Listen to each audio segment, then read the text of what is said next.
New EPA regulations for certain chemicals in drinking water were announced earlier this week. Our New York Capitol correspondent Elise Klein is standing by live in Albany to tell us how this involves the New York State budget. Elise?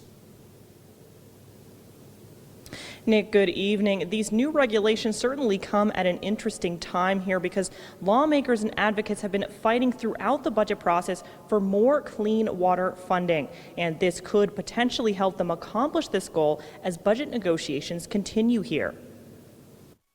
New federal regulations on certain toxic chemicals in water, known as PFAS chemicals, will require water utilities nationwide to test for 6 types of PFAS chemicals. The United States Environmental Protection Agency, or the EPA's regulations, will also require utilities to clean up their drinking water if harmful levels are detected. Some advocates say this is a historic step towards protecting drinking water.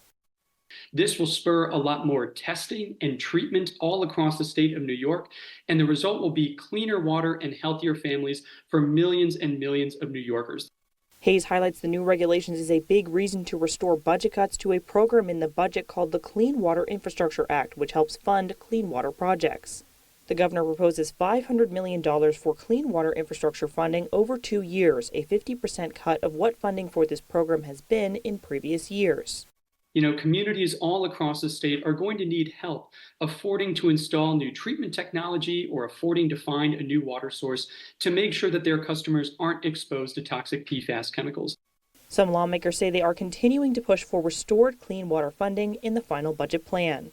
Now is the time to invest in our clean water systems because we know there's going to be added cost.